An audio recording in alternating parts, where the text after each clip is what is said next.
Hey everyone, my name is Neil Karski, and I'm the CEO of Patient Engine, a seven-figure digital marketing, lead conversion, and coaching agency for high-ticket aesthetics providers. And I would like to personally welcome you to the Aesthetics Millionaires show, where we sit down with industry entrepreneurs to talk about their personal journeys and discuss proven growth strategies. My genuine hope is that through this podcast, we can create more success stories in this industry and help more business owners scale past their competition. Enjoy the show. Ladies and gentlemen, another amazing episode of Aesthetics Millionaires show on YouTube and Spotify. I'm joined by a legend in our industry, Kelly Smith. She is an ex-seven-figure aesthetics owner, entrepreneur, and now the founder and CEO of Projected Growth Consulting, which if you own a practice, new or existing, you probably heard of Kelly's amazing work helping people not only start, but also grow their practices. Kelly, thank you so much for joining us. Thanks for inviting me, Neil. Kelly, let's dive into your past life a little bit more because you have some really cool stories around how you started in this industry. So let's talk about your entrepreneurial life a little bit. How did you become an entrepreneur? And then we'll talk about your journey in aesthetics and how you're able to scale your practice, and then your desire and motivation, and ultimately the big move to consult other practice owners. So without further ado, let's dive into it. Sure. Well, right out of graduating college, the first job I took was an entry-level position for kind of a medium-sized general contractor in Washington State in Seattle. And they were rapidly growing. So I got the opportunity to work with some owners of some pretty great companies like Starbucks and Microsoft, and we built um, Bill Gates's house and did all the Schwartz Brothers restaurants and a bunch of historic renovation downtown. And after entering the company, I just kept getting promoted higher and higher because I was willing to try whatever project they threw my way. And so starting out as a front desk backup receptionist, moving into a contracts administrator, moving into a marketing manager, moving into the lead of team building for our big clients, of how do you get the contractor, the architect, and the owner and the construction manager on the same page. And so that was very early on in business where people didn't really do that. You'd create a vision and a mission for the project and create report cards of how people are doing, because really there's different goals for everyone. The architect wants to win an award, similar to your digital marketing company might want to win an award for their website creation. But they're not really worried so much about budget or timeliness, right? This all applies to this industry. So then the next part is you look at, well, the contractor's trying to make money by making changes along the way and doing change orders and things like that. The owner just wants things the way they want them. They want it to go smoothly. They don't want it to be running late and 20% over budget. So it was my job to not only create that system and lead those meetings, which really opened my eyes to the business world and working with some very successful entrepreneurs and some consultants that we brought in to grow our business. I got to write an interactive relational database to keep all of our teams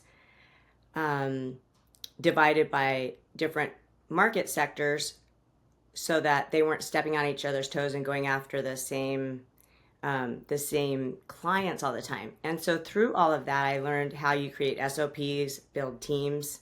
I learned a lot about contracts. I definitely knew what it was to work the front desk and juggle.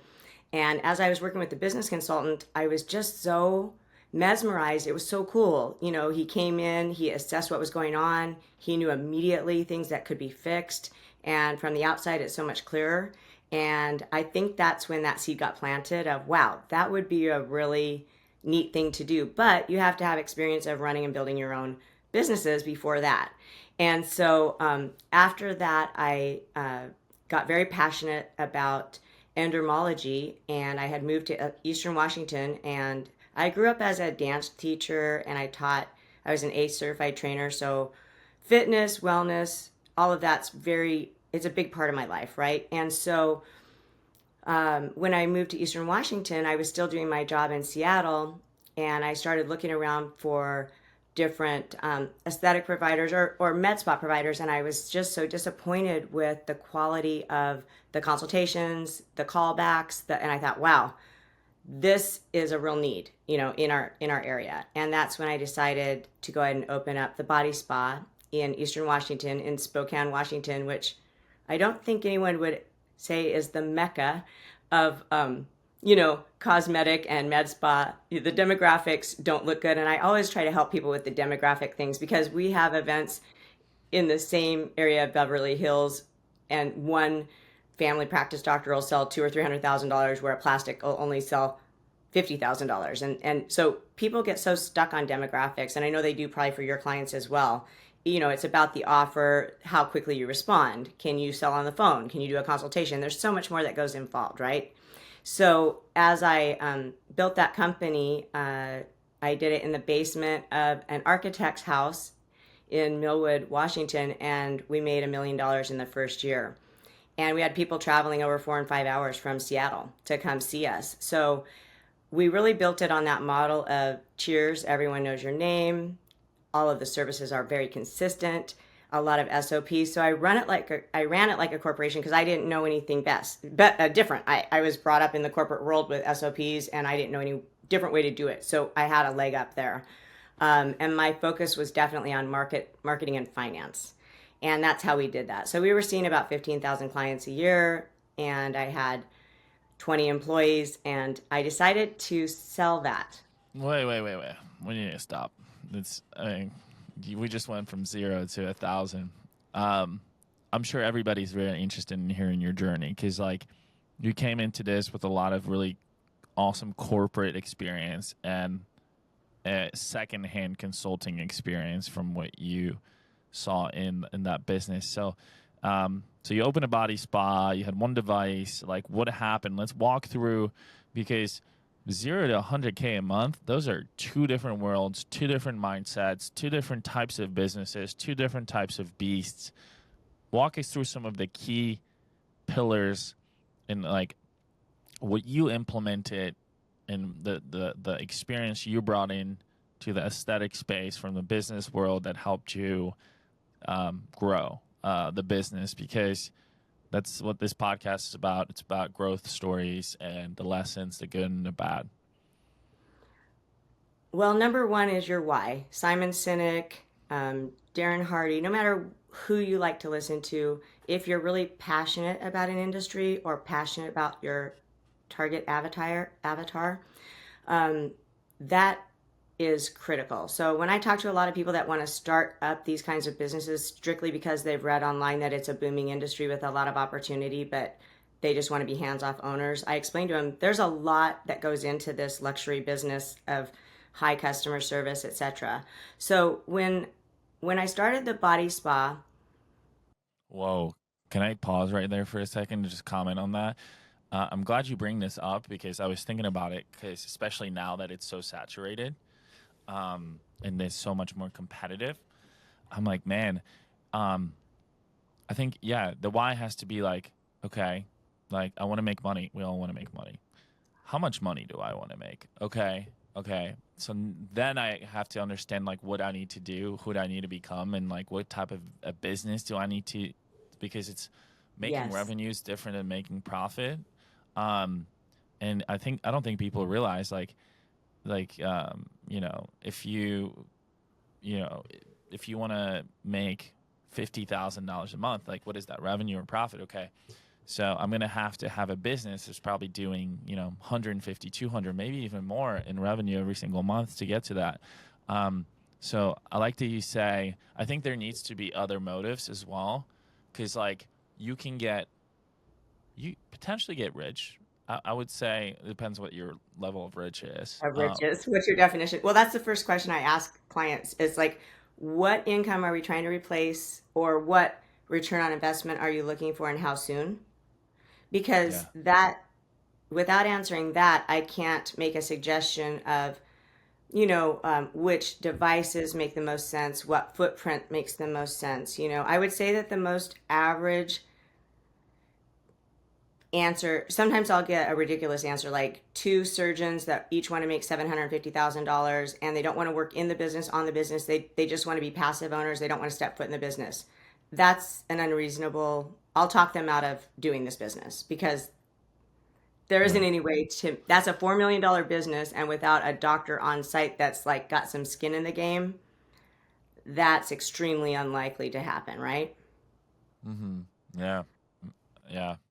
I'm glad we talked about expectations. And I think the second point I would make is like, I think a lot of the most successful people in this space, um, they either have an operator who's extremely passionate about the niche or the industry or the business, or they themselves are very passionate about helping people in the aesthetics industry, whether it's health, wellness, aesthetics, whatever it is, right? Like Yes. you kind of have to want to help people in some ways and be passionate about helping people, because otherwise, if you're using it solely as a financial thing, well, I don't know, maybe there's that you can have that angle, but Yeah. Maybe if you own like 20 of them, you know what I mean?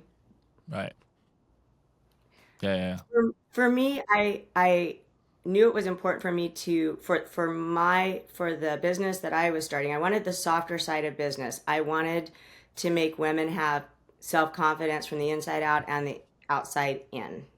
And I wanted to grow people. I had all female employees. A lot of them were hair, nails, massage, endermology. We taught them. I had an injector come in, an eye doctor that would come in and do once a week toxins and things like that. But really, endermology was what I started the whole business on. And I offered a money back guarantee. Back then in 2000, it was a $1,200 sale, and they came in 12 times, twice a week for 6 weeks. And my sister and I did it together. And there were many times that we opened at 6 and closed at 9. I was doing so much endermology that my biceps never looked better. But quickly I realized you can't run the business if you're always in the room. You can be in the room a couple days, but the most important thing is you do have to, for me, having come from working the reception and knowing how critical and important that position is for responding to leads and building rapport and knowing your clients. I think that's why one of the first things I go into is the quality of the person you have at the front desk and doing your consultations is a deal breaker. That is so critical. And you having some understanding of your business so that you know if people are doing a good job or a bad job, right? I mean, that's the other thing. So with the hands-off owners that don't do any treatments or anything, they also don't even know how to assess whether their clients are getting good treatments and so forth. If they've got like an off-site medical director, that would be my last recommendation, right? So with people when they start out small, the thing that they're often surprised about is I advise them 2 or 3 rooms and having something unique that's expensive in the market besides, just injectables. You cannot really build a company $200 or $300 appointment at a time. You need something that's going to generate $1,000 to $2,000 or $3,000 an hour, really, to be able to afford to do the rest of it. And I think that's where I'm a little different because a lot of people want to start with just doing injectables. I have a lot of nurses and things that just open up doing that, but you can maybe make the first million on your own. After that, you really need to build a team and get people behind you, but you have to have a diversification of services that can create a combination treatment result for your client so you can get that wow result and have a membership. And that's the approach that I take, and that's what I've really always done. And after I sold that company, I went into real estate and I was very successful and it was great. And then the '08 crash came. So I've been through, a lot of rebuilding, and I didn't think I'd ever want to own my own business again. So my friend Sarah Hamilton, who has a very successful 3-location business going now, Sarah Hamilton Face, she was my first friend that said, "Can you come help these people and these 2 doctors in Coeur d'Alene that are surgeons with their facility? They've been open 8 years. They're doing 800,000. I'm only doing 2,000 a month in injectables. They really want to replace their incomes and get out of call and do all of this." And so when I went and looked at their numbers, they were spending $20,000 a month on advertising, but it was all image advertising, billboards, print, TV, and they got free sports tickets to everywhere, and all of the reps were really having their way with them, you know? Sure. So my very first thing is I said to get two surgeons to replace $500,000, that we need to have a $4 million facility. And the only way we can do that is if we're doing some kind of minimally invasive procedure. And this was in '09. And I found out about laser lipolysis, smart lipo by Cynosure. And I said, this is what you guys need to do. And we need to do 10 cases of this a week. And then you'll both be out of call, opening new locations, and being able to make the money you want to make without working at the hospital. So I sent them down to training with Dr. Keller, and they came back, and I already had 10 full cases booked and paid for on the schedule. And that's when they learned something and I learned something. Plastic surgeons and surgeons of any type are sure, and so are a lot of the physicians I work with and nurse practitioners and nurses. If the client doesn't meet with me, there's no way they're going to let me do surgery on them. I'm like, well, I think there is, because you've got 10 cases on the books and you guys were out of town. So the consultation and talking to a patient in a way that they can understand, not joules, not energy, not the kinds of things that a lot of doctors like to talk about, but talking about what are your goals? What are you trying to achieve? You know, with this awake liposuction, there's no general anesthesia, which is such a big fear, right, for women. And that was when I really learned that by offer-driven advertisements, like with any smart lipo this month, only get a $500 gift certificate, and cutting their marketing back to $5,000 and having them sell the right things. Because if you sell the big things, the small things take care of themselves. If you're selling, you know, laser lipolysis at $5,000 or $10,000 a case, the toxins, the energy devices, all of those things will fall into place. Plus, you can complement the recovery with RF therapies or RF microneedling for skin tightening, things like that. So really looking at it more strategically and looking at what do we have to make per hour per room for the owner or the medical provider to reap what they want. That's how you really build the best model or scale it or change it into a model. You've got to look at productivity by hour, by position, and also passion, because it's a lot of hard work. Yeah. When you had your practice, what were the three key things that you really live by, that you took with you to your consulting practice to help other people, other entrepreneurs like yourself?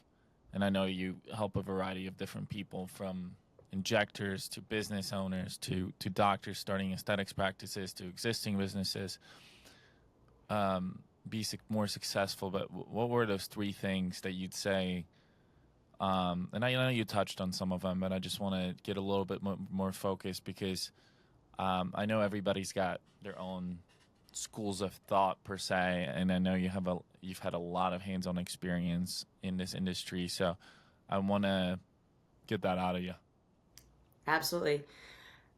The one tool that's the most important that I used in my business, and then with the first two doctors, where we went from 800,000 to 4 million in 2 years and 4 locations, and them speaking all over the country, and us becoming a national training center in 2 locations for smart lipo, was I created very clear monthly goals broken down by services and procedures. So they were goals that the team knew were realistic, and I've done this for a lot of the clients, and measure your plan versus performance weekly. That projects where you're going to land, so that you know whether you need more consults or more cases, or you need to dial for dollars, you need to do a pop-up. Getting people comfortable with KPIs and numbers and actually tracking them weekly, so that they know where they're at before the end of the month, instead of looking at a profit and loss and saying, yeah, we lost money. The KPI tracker, or the weekly revenue tracker, is the number one tool that's changed every single practice I've touched. Because once you clarify the goal, look at what you're doing each week and how you're trending, you have time to make action-driven decisions to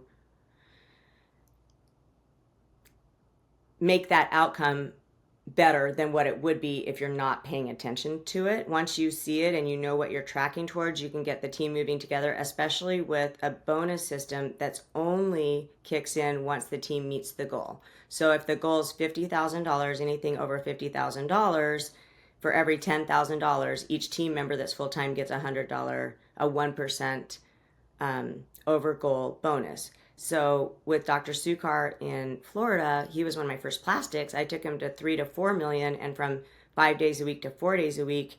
And we did that simply with having this revenue tracker with a bonus tracker for the team. And the second one is an annual marketing plan so that you create cross promotions for each month and a quarterly sales event. That's your anchors.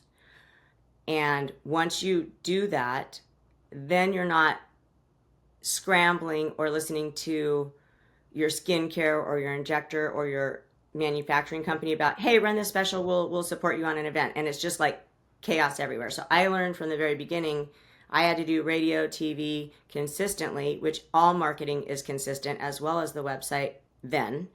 And that's changed a lot to where now it has to be consistent, and you really do need to look at it in a year format so you're not constantly up against a deadline and creating maybe promotions and specials that aren't the right ones for you to do just because someone says this would be a good special. So the three things are identifying a clear financial goal but measuring progress every single week with an annual marketing plan and some cemented quarterly events, and those are sales events that are screened. That's what we've done, over 6,000 events at Projected Growth. But that is a key part of the strategy.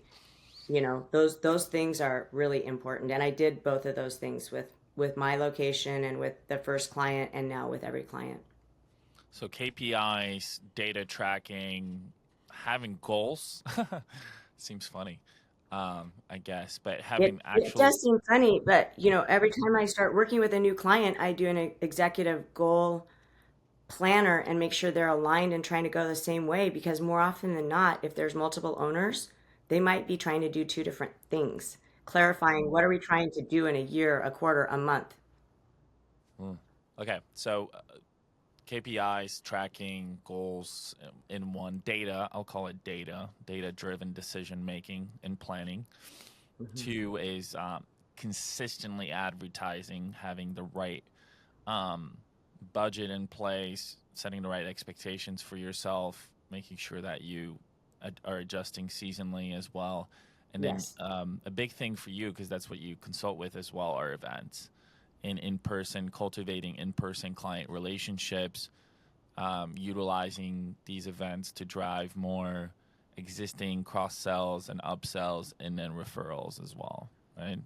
And definitely new clients come to events. And I've really made one event per year be about memberships, because memberships and annuity sales, subscriptions, are critical, really critical in the business now. So I spent a lot of time creating memberships and teaching owners why these memberships make sense and showing them the true margins and putting in place those upsell, cross-sell, check in, check out, how you really make money on memberships with all the add-ons, the upsells, the cross-sells. But the combination treatment creates the wow result, which raises your retention. And when if there was only one thing you looked at, or two, let's say you're looking at overall revenue, you really need to know your closing ratios, but your retention. If you can't create enough leads in the world, if you can't convert them into a consult, and if you can't close the consult, then that's a different problem. But if you can't retain the client, then you've really got a big issue. And sometimes that comes into SOPs, and most likely sales training, consultation training, setting realistic expectation. But again, the 7-figure KPI tracker, it shows how many consults you have on the book, how many you've completed, what your closing ratio is, what your average sale is, how much retail it is. So those things work together, but they've got to be really quick and easy to use. And that's what I learned as a business owner myself. You're trying to buy time. It's hard to find enough time to do everything you should do. So all the tools that I use take about 5 minutes to do. So they can pull it right from their CRM. And it's kind of like their speedometer and their navigation. Are we on track to hit goal? are our average tickets high enough? Are we selling 10 memberships a month? Almost all of my MedSpa Growth Accelerator clients, when they start a membership, they're selling 10 to 20 a month. And once we get that up to 50, then we go to a much higher membership style once they get their legs under them and they're good at selling them. And then that is protecting their retention, which is the lifetime value calculator and all of those things. Yeah.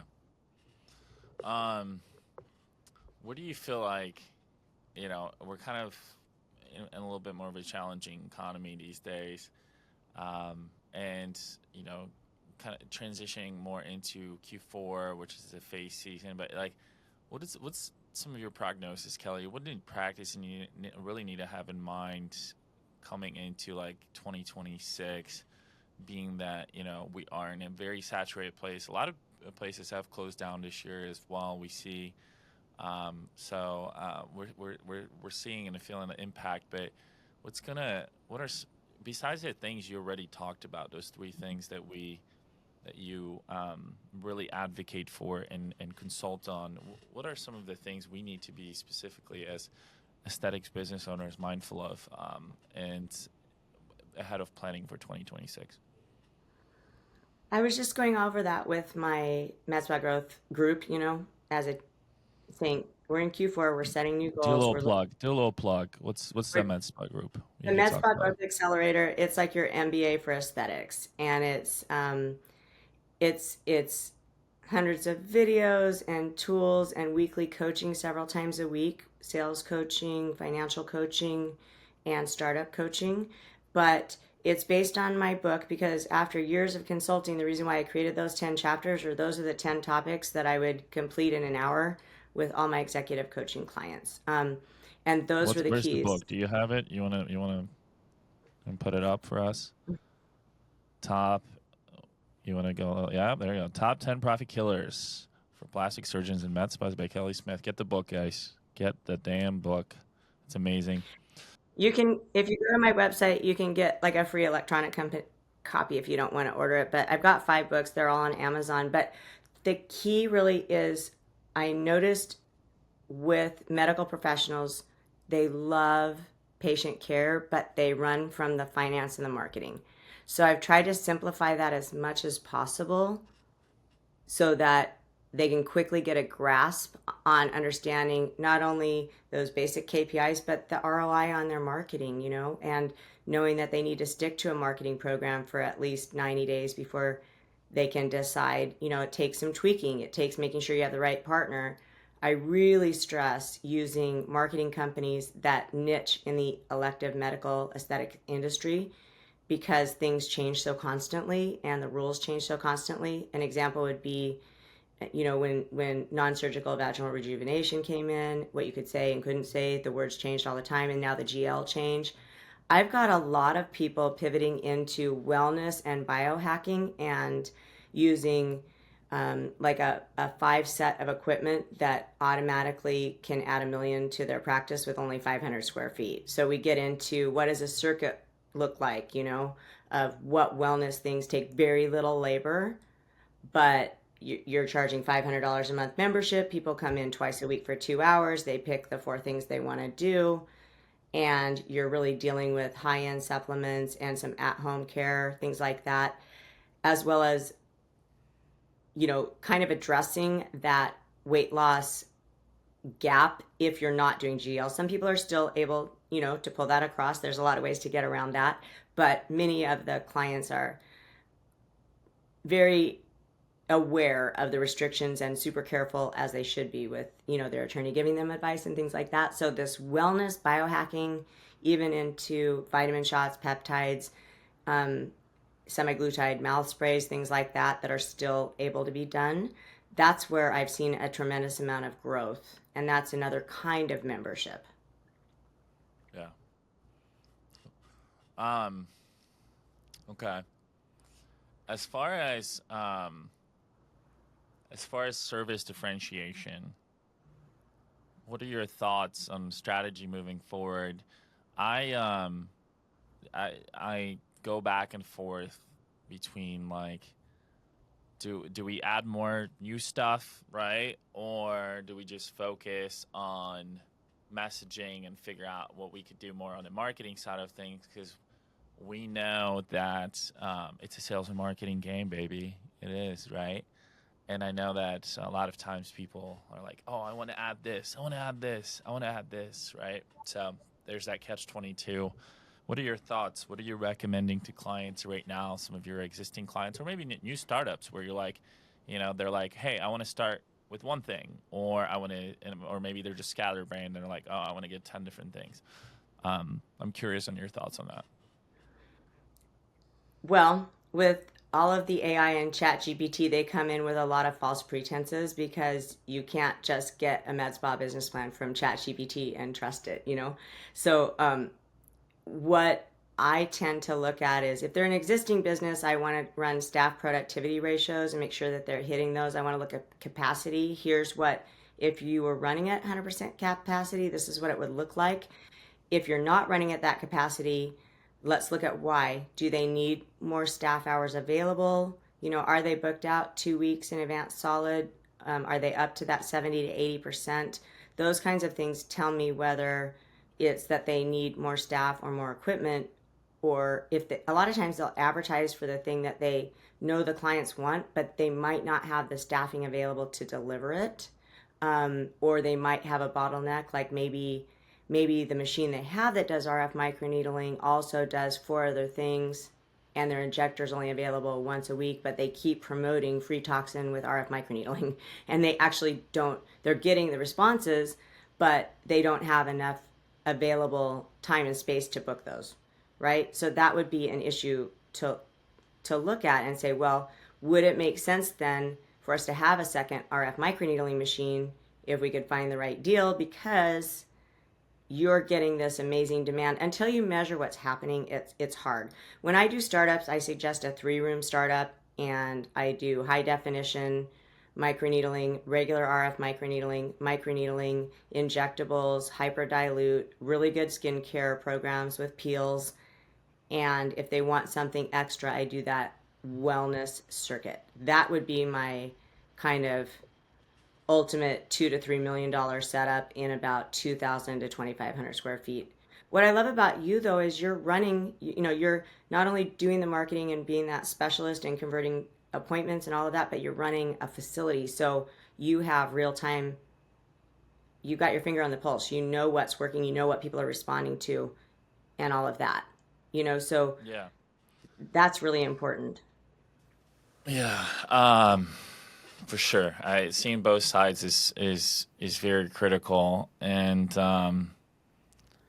But I know where you're heading. Most owners, when they're in trouble, they buy a new website or a new piece of equipment, whether they can afford it or not. Often that's not the problem. One of the first things I ask about when I look at their services by month or by year, and one of them's really low, I'm like, why is this so low? Well, we don't really think it works, or our staff doesn't really think it works, or we can't keep our patients comfortable with this, so we stopped recommending it. And it's a really good service. They just haven't gotten the right training to optimize it. So someone like that, I'm going to say, well, I don't want to meet with you for 2 or 3 weeks. I want you to treat everybody on your staff, before and after pictures, and I want you to figure out how to get results from this machine, because everybody else knows how to get results from this machine. It's not the machine, because sometimes they just, and there are machines that don't work, true enough, that come out. But if they are just not able to sell certain services because their staff they don't think it's getting the result, or they can't get people comfortable through the treatment, that's easily, fixable with a conversation and training. So I'm not always going to recommend getting new equipment unless they really need it, because that's usually not the answer. how much should a practice spend on marketing? You need to be spending really about 7 to 10%. You think so? I do. Do you think you should be spending more when your business is smaller? Well, I mean, because your startup numbers are so low, but they say up to 20% for the first, 6 to 12 months. So I tell people 10 to 15,000 a month for the 6 months, at least the first 6 months.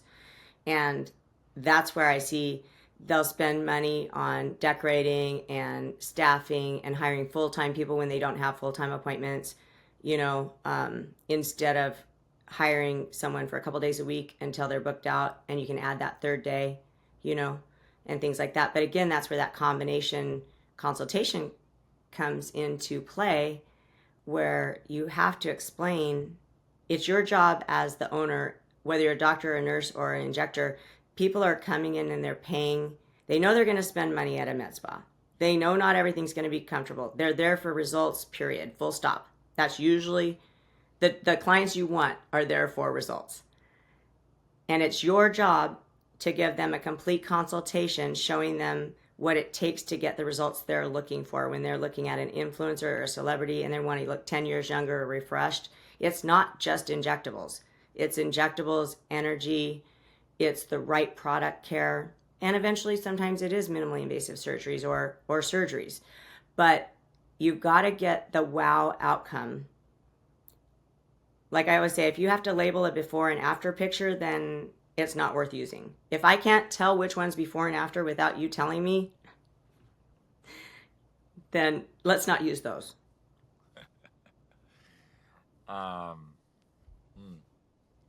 Yeah, I like to ask the question about marketing because I do think that people spend money on a lot of other shit. Pardon my French, but it is kind of shit sometimes, and they spend it on the shiny stuff. Yes. We all just want to write a check. We want to write a check to fix just what do I have to pay to fix the problem? And I think that's where it comes from. That's why they want to do that. I'm just like, man, you're spending so much money. You just spend like $1 million in the devices, and then if you're frowning at $5K to market, I'm like, where's the disconnect? Where's you have bigger problems to face if you don't have new customers. You've got to spend 5% to keep your client base. Once you're up and running a $1, $2, $3, $4, $10 million, you've got to spend 5% just to keep your market share, at least 7 to 10 to grow your market share. And that's where we get back to, if you don't do combination therapy, we've all seen the reports of the more services and products they buy, the higher their retention and the likelihood that they'll come back. And that's where these memberships are so important. And I like to explain that the memberships are really about your patients, creating a way that it's affordable enough for them to get combination therapy so that they don't regret the money they spent. They're just so excited about their results, and they might have a little bit of buyer's remorse that they had to spend that much, but they're still so happy about how they look, and their friends are complimenting them and asking them where they go and what they're getting done. And that's where some of these memberships will cover things like IPL or laser hair removal or micro needling or 20 units of toxin quarterly, things like that, to create an annual treatment plan to really show them this is what in a perfect world you would be doing to achieve the goals you're looking for, 40, 50, 60. It depends on their age, right? Right. So that's where that comes in, is we created this membership for you specifically. And here's how much you would save. And let's create the perfect treatment plan for the next year. If you were to really get the results you're looking for, this is what it takes. And it's 5 to 10 to 15,000, maybe 20 a year. That's just what it is. Kelly, as we wrap up this episode, we're obviously we got to do like 10 more. There's so much to talk about. What would you say was like the biggest pivotal moment in your career that helped you become the entrepreneur you are and an effective consultant? What would you say was that moment? In 2011 is when I started just doing projected growth consulting only, and I did events and executive coaching. And we did everything virtual until we went on site for the event. And I got frozen shoulder in both shoulders for traveling for 60 events in 1 year. And so that was a very quick wake-up call to scaling yourself so that you can run a business. And that's where I find most of my entrepreneurs and my owners struggle is if they're the lead injector or if they're doing certain things, they hold on to them instead of bringing a few more people into providing that as well, since obviously the clients are wanting that, and doing that without the fear that it's going to make them not as in demand, because it doesn't. And they always feel like, well, people come to me because it's me and I'm the injector and I'm the doctor and they'll only trust me. Well, yes, unless you've trained the person under you with your techniques, your protocols, they've been in your room for a month. People can get in to see them quicker. They have more available times. It's maybe a little less expensive than seeing the doctor, so that they can spend some time working on the business instead of in it, especially with their manager. So if they've got a good manager looking at the dollars and they really love patient care, that's great. But I still can't afford, if they can make 1,000, 2,000, 3,000 an hour, 2 hours, I can't have them doing a 1 hour consult. They've got to delegate that consultation to a good consultant and come in for that 15 minutes of, I like this treatment plan, I've looked at your health history, this is the right solution for you. And they really struggle with that, letting go control. They really have a hard time with that. I know we have to wrap up here. Where can people find you? Where can people connect with you if they're more interested about just networking with you, learning more about your story or about your consulting practice? Well, projectedgrowthconsulting.com, or we're on Instagram, Facebook. YouTube is where a lot of people go to learn. The Projected Growth Consulting YouTube channel is a great free resource for a lot of training. And you can put it maybe in the listing below so they can click to it. But we have a lot of free assessment tools to help them figure out what they should be working on so you can prioritize. Awesome. Thank you so much, Kelly Smith, everybody.